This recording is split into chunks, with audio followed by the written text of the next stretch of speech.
Hi dear friends, welcome to my channel. എല്ലാവരും സുഖമായിട്ടിരിക്കുന്നെന്ന് വിചാരിക്കുന്നു.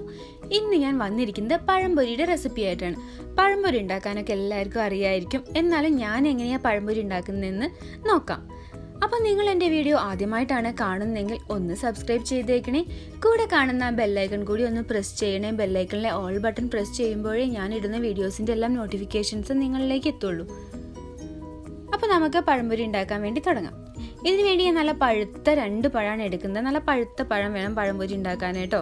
അപ്പോഴാവും ആ പഴംപൊരി നല്ല ടേസ്റ്റിൽ കിട്ടുള്ളൂ. ഞാൻ 1 കപ്പ് മൈദപ്പൊടി എടുത്തിട്ടുണ്ട്. 10 ടേബിൾ സ്പൂൺ മൈദപ്പൊടി എടുത്തിട്ടുണ്ട്. അതിലോട്ട് 1 ടേബിൾ സ്പൂൺ അരിപ്പൊടി ചേർക്കുന്നുണ്ട്. പത്തിരിപ്പൊടിയാണ് ചേർത്ത് കൊടുക്കുന്നത്. ഇതിലോട്ട് 2 ടേബിൾ സ്പൂൺ കടലപ്പൊടി ചേർത്ത് കൊടുക്കുന്നുണ്ട്. എന്നിട്ട് ആവശ്യത്തിന് മധുരം ചേർത്ത് കൊടുക്കാം. പഞ്ചസാരയാണ് ഞാൻ ചേർക്കുന്നത്. നിങ്ങൾക്ക് വേണമെങ്കിൽ ശർക്കര ചേർത്ത് കൊടുക്കാം. ആവശ്യത്തിന് പഞ്ചസാരയും ചേർത്ത് കുറച്ച് ഉപ്പിട്ട് കൊടുക്കുന്നുണ്ട്. ഉപ്പൊന്നും കൂടി പോവരുത്, ഒരു പിഞ്ച് ഉപ്പിട്ട് കൊടുത്താൽ മതിയിട്ട് ആ മധുരം ഒന്ന് ബാലൻസ് ചെയ്യാൻ വേണ്ടിയിട്ടാണ്. ഇനി ഇതിലോട്ട് ദോശമാവ് ചേർത്ത് കൊടുക്കുന്നുണ്ട്. നല്ല പുളിച്ച ദോശമാവാണ് ചേർത്ത് കൊടുക്കുന്നത്. 2 ടേബിൾ സ്പൂൺ ദോശമാവ് ചേർത്ത് കൊടുക്കുന്നുണ്ട്. ദോശമാവ് ചേർത്ത് കൊടുക്കുമ്പോഴാണ് നമ്മൾ പഴംപൊരി നന്നായി പൊന്തി വരുന്നത്. ഇതിലോട്ട് ബേക്കിംഗ് സോഡയോ ബേക്കിംഗ് പൗഡറോ ഒന്നും ചേർത്ത് കൊടുക്കുന്നില്ല. ആവശ്യത്തിന് വെള്ളവും ചേർത്ത് നന്നായിട്ടൊന്ന് മിക്സ് ചെയ്തെടുക്കാം.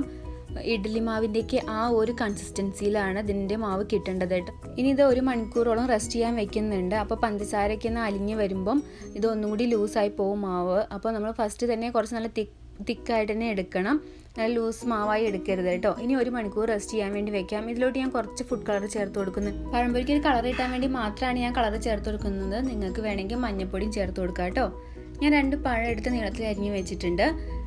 ഇനി 1 മണിക്കൂറിന് ശേഷം ബാറ്റർ എടുത്തിട്ടുണ്ട്. ഇത് ഫ്രിഡ്ജിലൊന്നല്ല, പുറത്ത് തന്നെയാണ് വെച്ചത്. 1 മണിക്കൂറോ 2 മണിക്കൂറൊക്കെ റെസ്റ്റ് ചെയ്യാൻ വേണ്ടി വെക്കാം. എത്ര സമയം കൂടുതൽ വെക്കുന്നോ അത്രയും നല്ലതാണ്. ഞാനിപ്പോൾ 1 മണിക്കൂറേ വെച്ചിട്ടുള്ളൂ. ഈ ഒരു കൺസിസ്റ്റൻസിയിലാണ് മാവ് കിട്ടേണ്ടത്, കണ്ടോ. അപ്പോഴേ നമുക്ക് പഴം ഇതിൽ മുക്കി ഫ്രൈ ചെയ്തെടുക്കാൻ വേണ്ടി പറ്റുള്ളൂ.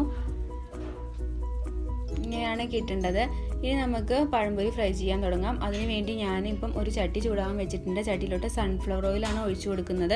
നിങ്ങൾക്ക് വേണമെങ്കിൽ വെളിച്ചെണ്ണ ഒഴിച്ചു കൊടുക്കുക. വെളിച്ചെണ്ണയിൽ ഫ്രൈ ചെയ്തെടുക്കാവുന്നതേ ഉള്ളൂ കേട്ടോ. ഞാനിപ്പം സൺഫ്ലവർ ഓയിലാണ് എടുക്കുന്നത്. എണ്ണ ചൂടായി വന്നിട്ടുണ്ട്. ഇതിലോട്ട് ഓരോ പഴം വീതം ബാറ്ററിൽ മുക്കി ഫ്രൈ ചെയ്തെടുക്കാം. ഒരു മീഡിയം ഫ്ലെയിമിൽ ഇട്ടിട്ടാണ് ഫ്രൈ ചെയ്തെടുക്കുന്നത്.